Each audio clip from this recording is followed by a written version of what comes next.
Herzlich willkommen zu einer neuen Episode des Dennerle Kochstudios. Mein Name ist Volker Jachum und heute richten wir zusammen einen Dutch-Style-Tank ein.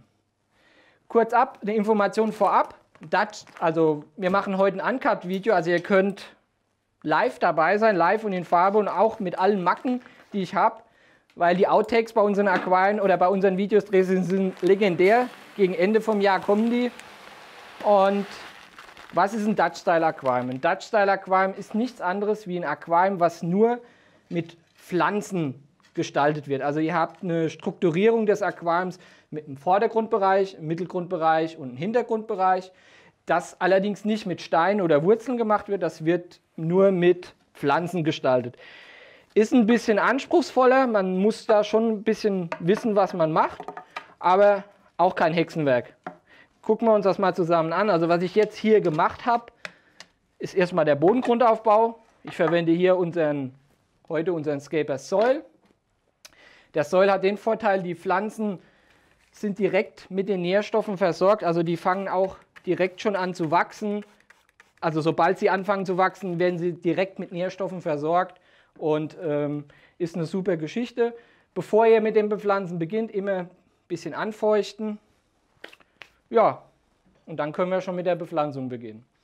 Da wir ja heute sehr anspruchsvolle Pflanzen verwenden, habe ich einmal für den Vordergrundbereich die Clossostigma, dann habe ich für den Mittelgrundbereich eine Staurogyne repens und dann für den Hintergrundbereich, für ein bisschen Farbe zu schaffen, eine Rotala hara und eine Pogostemon erectus.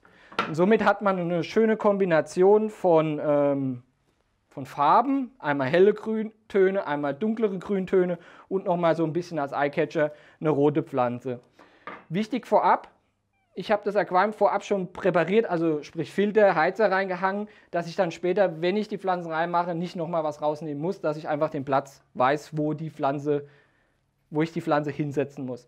Ich fange immer im Vordergrundbereich an, das könnt ihr machen, wie ihr wollt. Fangen wir mal an mit der Clossostigma. Die pflanzt man so schön. Mit der Pinzette geht das am allerbesten. Bei einer Clossostigma ist es immer wichtig, also es ist echt eine Zicke im Aquarium, also die braucht schon, müsst ihr darauf achten, auf Makronährstoffe, also auch immer da mit einem NPK-Dünger arbeiten. Natürlich geht so ein Aquarium ohne CO2, das könnt ihr vergessen, das wird nicht funktionieren. Und auch ordentlich Licht.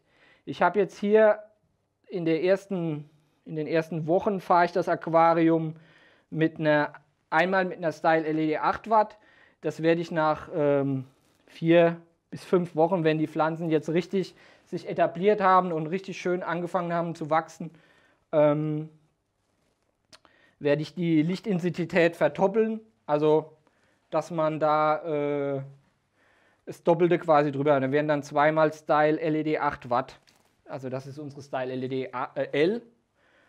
Und natürlich dementsprechend auch gucken mit Nährstoffen, die muss man dann dementsprechend anfahren, also hochziehen.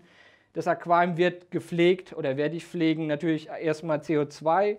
Dann haben wir hier die Versorgung am Boden mit unserem Scaper Soil. Und düngen werde ich das Aquarium einmal mit unserem Scaper Screen. Das ist auch so ein Flüssigdünger mit sehr viel Eisen und natürlich unseren NPK-Booster, dass man auch die Makronährstoffe für die Pflanzen abdeckt. Ja, was gibt es zu sagen zu dieser Pflanze? Also Clossostigma ist eine ziemlich anspruchsvolle Pflanze, bis man sie etabliert hat. Also etabliert meine ich, dass die Pflanze angewachsen ist, und wenn sie dann mal angewachsen ist, macht die Pflanze eher weniger Probleme. Also die zeigt euch auch gleich, wenn sie sich nicht wohlfühlt, die kriegt dann gelbe Blätter oder hört auf zu wachsen, und dann wisst ihr gleich, also bei dieser Pflanze ist es meistens so ein Makronährstoffmangel. Aber ansonsten ist es super schöne Pflanze, also die wächst auch komplett flach, komplett grasartig. Also nee, eigentlich nicht grasartig, sondern wie ein Teppich eher. Also mega geil, ich mag die sehr. Allerdings halt ein bisschen komplizierter.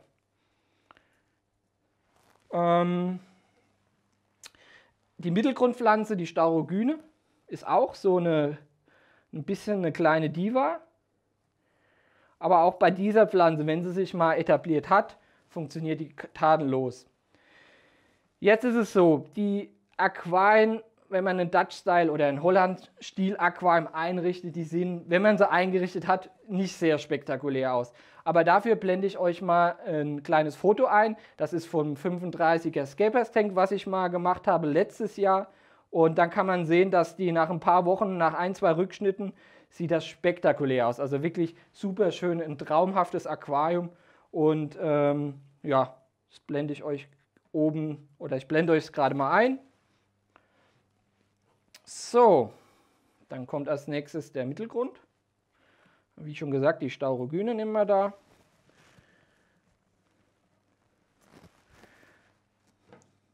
Ist auch wirklich eine sehr, sehr schöne Pflanze und die bleibt auch so schön dunkelgrün.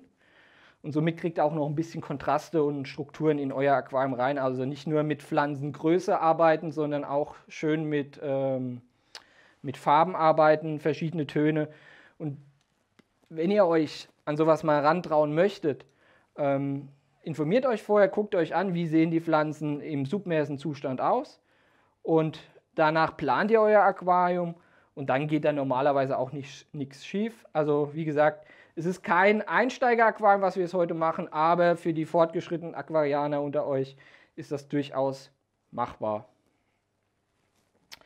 Was gibt es sonst noch zur Pflege zu sagen? Also das Aquarium wird am Anfang mit einmal, was ich ja schon gesagt habe, in einer Style L betrieben. Später kommt dann mehr dazu, also später kommt eine Leuchten noch mehr dazu. Dann wird das Aquarium ein- oder zweimal die Woche mache ich da 50% Wasserwechsel. Ich muss gucken wegen dem Soil, weil der ja ein bisschen wasserverändernde Eigenschaften hat. Also der entzieht dem Wasser ja schon ein bisschen Carbonathärte. Das muss man immer im Auge behalten. Dann fange ich auch schon, das ist untypisch, normalerweise mache ich das nicht, aber beim Holland Aquarium mache ich das von Anfang an. Dünge ich da auch schon gleich. Normalerweise fahre ich meine Aquarien in den ersten Wochen ohne Dünger, aber beim Holland Aquarium ist es wichtig, dass man die Pflanzen auch gleich von Anfang an mit genügend Makronährstoffen versorgt. Und natürlich mache ich da erstmal die halbe empfohlene Dosiermenge. Und danach gucke ich mir an, wie die Pflanzen wachsen und dementsprechend fahre ich dann halt auch die Nährstoffe hoch.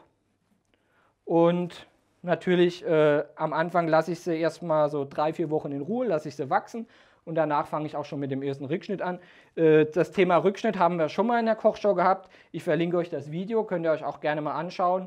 Und ja, Pflanzen also heute die Pflanzen, die ich verwende, sind alles In-vitro-Pflanzen. Die sind Pflanzen aus dem Labor, die haben sehr, sehr viele Vorteile, sehen natürlich am Anfang nicht sehr spektakulär aus, aber dafür habe ich später ein schöneres Ergebnis. Die Pflanzen aus dem Labor haben den Vorteil, die sind frei von Algensporen, die sind frei von Schneckensporen und haben auch keinerlei Pestizide, wo sie verunreinigt sind, irgendwie durch die Gärtnerei oder sonstiges.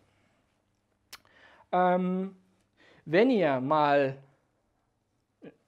gerne wissen wollt, wie man Aquarienpflanzen im Aquarium richtig pflanzt, also Aufsitzerpflanzen, Stängelpflanzen, In-vitro-Pflanzen, wie man mit denen umgeht, bevor man sie ins Aquarium bringt oder wie man sie richtig einpflanzt.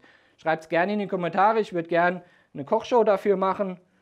Würde mich freuen, wenn ich da euch helfen kann. So, das war es eigentlich. Mehr gibt es jetzt nicht zu sehen. Also das ist ein Dutch Style Aquarium, sieht wirklich sehr unspektakulär aus und muss jetzt halt wachsen. Also in 3 bis 4, 5 Wochen ist das alles viel, viel voller, ist voll gewachsen.